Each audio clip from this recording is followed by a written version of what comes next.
뭐 이런 개념들은 아시죠? 그 이제 자기 일간이 이제 비견 겁제를 이제 기준으로 해서 내가 생하는, 그러니까 즉 에너지를 주는 글자가 식상인 거고, 식상이 에너지를 주는 글자가 재성, 정제, 편재예요. 그다음에 이제 재성이 에너지를 주는 글자는 정관, 편관이 되고, 관성이 에너지를 주는 것은 인성, 정인, 편인이 되고, 이 인성의 에너지를 받아서 내가 이렇게 존재를 하게 됩니다. 서로 간에 뭔가 주고받는 에너지가 있어야 계속 자기 자신이 유지가 되는 거죠. 우리가 뭐 이렇게 사주를 보는 여러 가지 방법이 있겠지만, 주로 다른 사람이 개입되는 경우에 대부분의 것들은 이렇게 육신의 구조를 통해 가지고 해석을 하셔야 합니다. 오늘은 사주로 보는 내 주변의 빌런 찾기인데, 빌런의 종류가 엄청나게 많잖아요. 이게 그러니까 따지고 보면은 정말, 예를 들어서 뭐 내 직장이 한 5천 명 정도 있다고 치면 사실 거의 한 3, 4천 명 정도는 빌런이지 않을까라는 생각이긴 한데, 타입으로 치어도 이게 좀 자기 조합에 따라서 자기랑 상극인 상대들이 상당히 많죠. 그 중에서도 좀 약간 대표적인 빌런이기도 하고, 이제 저 같은 경우가 어떤 빌런들을 조금 많이 주의를 하는지, 왜 주의를 하는 것인지, 이제 그런 어떤 속마음이 어떠한 건지, 어떤 방식으로 컨트롤을 해야 되는지, 뭐 이런 것들에 대해서 일종의 처세술이죠. 그런 걸 좀 알려드리려고 이제 합니다. 근데 이제 걱정되는 부분은, 또 이제 자기 사주가 이런 모습이라고 해서 마치 자기가 직접 저격을 맞은 것처럼, 난 아닌데 왜 나한테 이런 프레임을 씌워서 나한테 욕하고 난리셈? 뭐 이런 것들 해봤자, 이제 이 해당하는 구조가 건강하지 않은 경우를 말하는 거예요. 그러니까 예를 들어서 우리가 어떤 사람에 대해서 막 애정을 잘 쏟아주고 막 이런 것들도 긍정적인 모습으로 보면은 뭐 일종의 팬이기도 하고, 아니면은 리스펙 하는 거기도 하고 좋아하는 거기도 한데, 그게 지나치면 스토킹 같은 형태가 되는 거잖아요. 그러니까 이게 부정적이고 긍정적인 것은 사실은 한 끗 차이다. 그 한 끗 차이가 어떤 지점인지 뭐 이런 것들을 알아보면 좋을 것 같아요. 빌런은 뭔지 아시죠? 그러니까 나를 힘들게 만드는 사람, 악당이죠, 악당. 나를 힘들게 만드는 사람을 말하는 건데, 사람은 고쳐 쓸 수 있다, 없다. 어떻게 생각하세요? 고쳐 쓸 수가 Nope. 없죠, 사람은.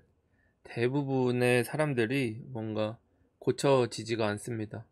그러니까 여러분들이 뭐 마음에 안 드는 어떤 부분이 있어서 이제 어떤 상대방에게, 예를 들면 저한테 하이드 너는 이런 이런 부분을 고치면 참 좋을 것 같아 라고 백날 말해봤자 결국 안 고쳐져요.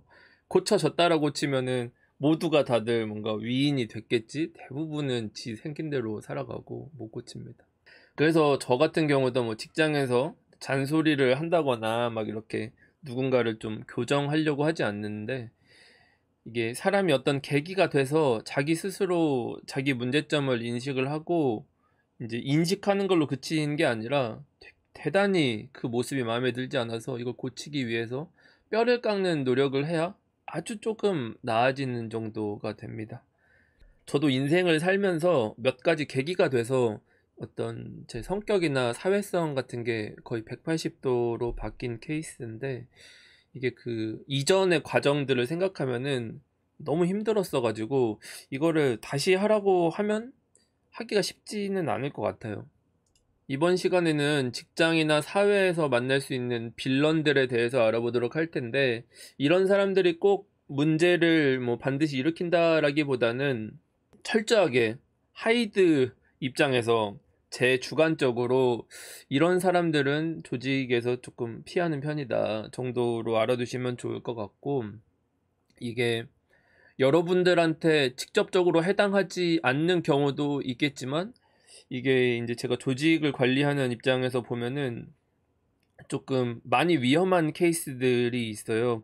이게 그 모든 케이스들을 다 이제 찝다 보면은 한도 끝도 없기 때문에, 이제 갱생이 아예 불가능한 정말 최악의 케이스들 있잖아요. 이 사람들은 진짜 약간 악의 화신이다, 뭐 이런 케이스들은 제가 제외를 할 거고, 이게 좋은 모습으로 보면 대단히 장점이 많은데 이게 이 장점을 발현하지 못하고 개선이 되지 않는 경우 빌런으로 흑화해서 주변에 막대한 피해를 주는 케이스를 대표적으로 몇 개 꼽아가지고 알아보도록 하겠습니다. 육신은 나를 중심으로 관계되어 있는 글자의 모습을 말합니다. 자, 그러면은 이 비견겁제라는 나를 중심으로 문제를 일으키는 빌런이 누구냐 이렇게 보면은 크게 오늘 알아볼 거는 두 가지 타입입니다. 일단 이 큰 어떤 세상에 있는 큰 틀을 잡는 세 가지 글자를 제외하고 인성과 식상이 강한 사람들입니다. 먼저 인성을 보도록 할게요. 명리에서는 이 인성이 많은 경우를 인다관설이라고 하기도 하고 모자멸자라고도 합니다. 사주에서 정인, 편인이라는 이 인성이라는 요소가 지나치게 강하게 되면 문제가 생깁니다. 크게 두 가지 문제인데 어떤 문제가 생길까요? 첫 번째로는 이 인성을 유지하기 위해서는 이 관성의 기운을 사용을 해야 됩니다. 관성의 생을 받아야 돼요. 근데 이 인성이 지나치게 컸다라면은 이 관성의 기운을 다 빨아서 쓰기 때문에 관성의 기운이 대단히 약해지는 거죠. 두 번째로는 이 강한 인성의 기운은 이 식상이라는 기운을 상극하게 됩니다. 그래서 인성이 강해지면은 이 관성과 식상이라는 요소가 둘 다 쪼그라드는 문제가 발생하게 돼요. 우리가 사주에서 가장 공격성을 가진 글자가 뭐냐를 따져보면은 바로 관성이죠. 관성이라는 것은 무엇이냐? 규칙을 어기고 나의 영역을 침범하는 것들에 대해서 강하게 응징하는 글자를 말합니다. 이 관성이 있어야만 살아가면서 목표를 설정하기도 하고 이것을 달성하기 위해서 뭔가 앞으로 나아갈 때 방해하는 요소들을 제거하기도 하고 그리고 어떤 사회의 어떤 틀이나 법률 같은 것들을 지키지 않고 문제를 일으키는 요소들에 대해서 바로잡는 등 어떤 이런 옳고 그르거나 판단을 하는 데 있어서 이 글자가 있어야 옳다라는 뜻이 아니라 이게 있어야 판단 자체를 할 수 있는 그 기준이 되는 거예요. 바꿔 말하면 사주에서 관성이 없으면 이 기준점이 없는 것이기 때문에 상대도 선을 넘고 나도 선을 넘는 경우들이 종종 발생하게 됩니다. 근데 사주에서 인성의 기운이 지나치게 강하게 되면 어떤 문제를 고치고 효율적인 해결책을 내야 되는 관성의 역할을 하지 못하게 돼요. 그러니까 개념이 없는 게 아니라 알지만 그 기능을 하지 못하는 게 돼요. 그러니까 어떤 상황에 대해서 문제라고 느낀다고 하더라도 그것을 직접 드러내서 부딪혀서 해결하려고 하기보다는 인지는 하고 있지만 해결하지 않는 일종의 속으로 쌓아놓는 형태가 됩니다. 이게 문제가 뭐냐면 자기가 고민하는 것들에 대해서 아니면은 자기가 어떤 걱정하는 거나 다른 사람들과 부딪히는 요소들이 살면서 발생하잖아요. 근데 이걸 드러내놓고 서로 간에 뭔가 토론하거나 좋은 결론을 내가기 위해서 하는 게 아니라 그냥 계속 속으로 쌓아놓고 있는 거예요. 그러니까 해결하려고 한 적이 없는 거죠. 해결하려고 시도 자체를 안 한 거예요. 그러니까 나는 계속 불만이 쌓이는 거고 문제는 해결되지 않으니까 또 계속 이 불만과 불평과 문제점들은 폭발하는 상태가 되겠죠.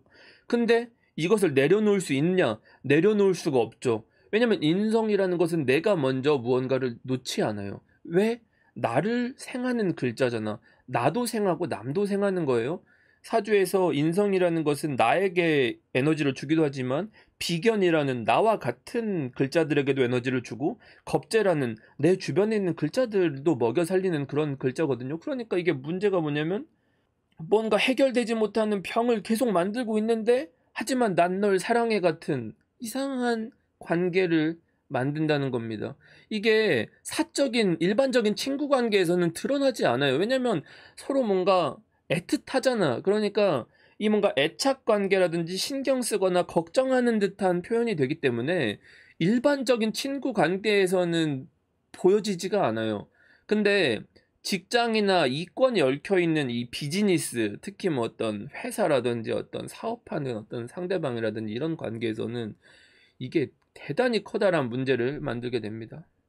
우리가 일을 진행하기 위해서는 그 과정에 있는 여러 가지 문제들이 있잖아요. 뭔가를 해결하기 위해서. 이거는 직접 부딪혀가면서 경험해 나가면서 해결을 해 나가야 되는 건데, 인성이 강한다는 것은 뭐냐면은 내 의사가 있는데 그 의사가 맞고 그 나머지 어떤 문제 제기라든지 이런 과정 자체가 있을 수가 없는 거예요. 이게 그냥 내 말이 옳은 거야. 이게 뭐 좋은 방향을 위해서 이 사람한테 뭔가 피드백을 준다고 하더라도, 설령 그 방법이 옳다고 하더라도 인정 자체가 안 되는 거야.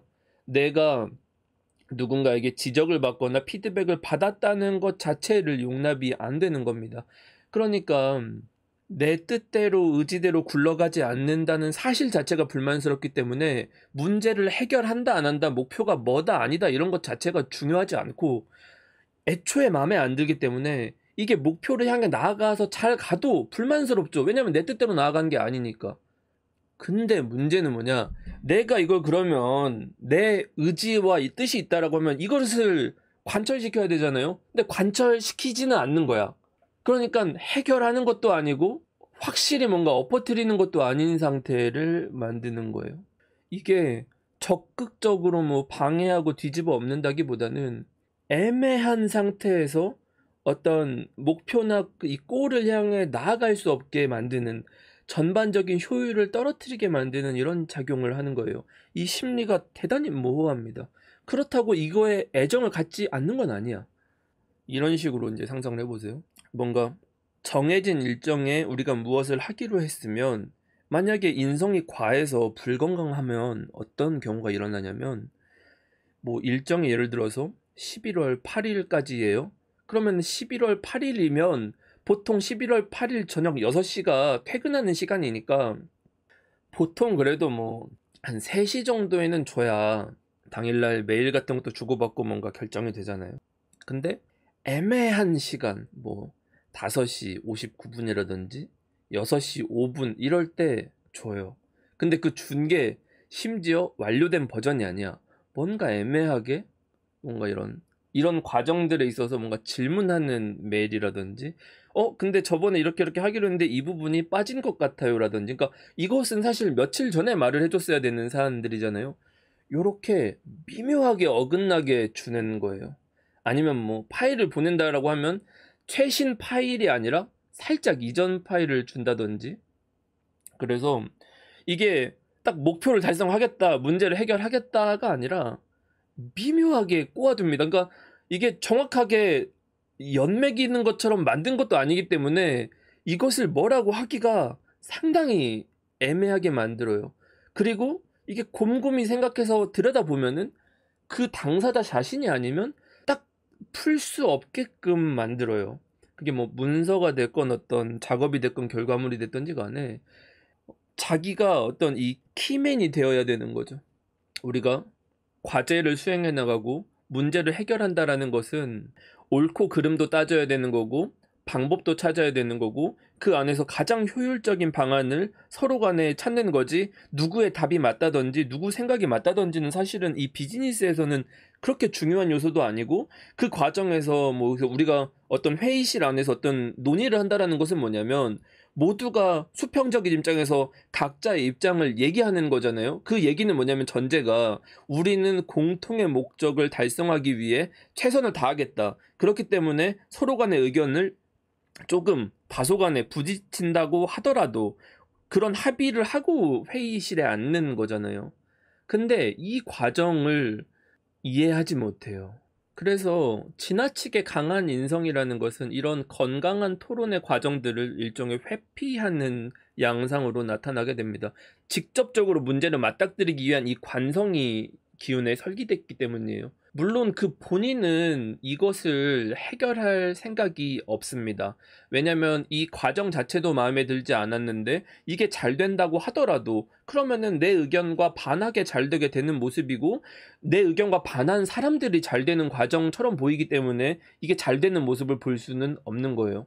근데 이게 일을 진행해 나가는 구성원 입장에서는 완전히 차라리 일이 망쳐버리거나 뭐 그 사람이 문제를 일으켜버리거나 사고를 치면 그냥 그 사람한테, 너한테 뭐 책임을 묻거나 어떻게 뭐 처리할 수가 있겠는데, 이게 되게 수동적으로 뭔가 삐걱거리게 정도로 만드니까, 그러니까 이렇게 팔짱 끼고 앉아 있는 것 정도로 대하니까, 근데 그게 엄청나게 뭔가 문제를 일으키는 정도는 또 아니기 때문에 이게 서서히 프로젝트가 파멸로 이끌게 되는 그러한 모습이 나타나게 되는 거죠. 왜 상황을 이렇게 끌고 들어가는가를 생각해 보면은, 이게 일반적인 다른 글자들이 병든 상태와는 약간 양상이 달라요. 이게 사주에서 인성이 지나치게 과하지 않더라도 글자가 조금 병이 들면 나타나는 모습이기도 합니다. 이 자학하는 것 같은 형태예요. 직접적으로 자신을 파괴하지는 않지만 서서히 파멸로 이르게끔 만드는 것 같은 모습입니다.